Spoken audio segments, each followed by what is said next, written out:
કંપનીના ઉચ્ચ અધિકારીની તાનાશાહી આજ ચોખ્ખી દેખાય છે।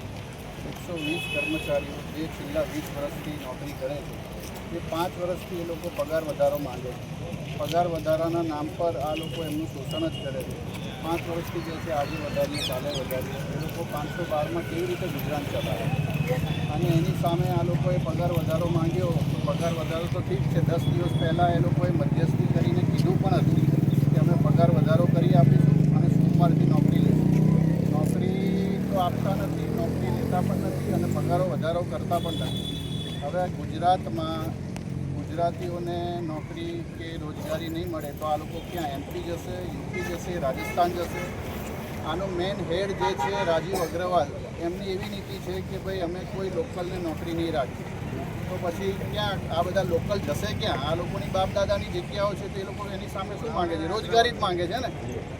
તો અમારી એટલી જ માંગ છે કે ભાઈ રોજગારી પહેલાં લોકલને આપો અને પૂરતો ન્યાય આપો। જ્યાં સુધી ન્યાય નહીં મળે ત્યાં સુધી અમે અહીંયા આંદોલન કરીશું।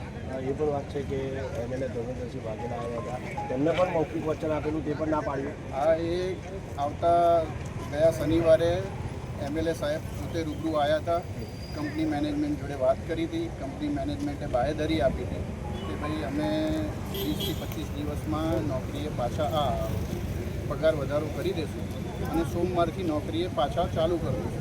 તો સોમવારે નોકરીએ પાછા ચાલુ ના કર્યા અને એની જગ્યાએ બહારના માણસો લાવીને એ લોકોને અંદર નોકરીએ લઈ લીધા અને આ 120 કર્મચારીઓ હજી અહીંયા બેસી રહ્યા છે છેલ્લા 10 દિવસ।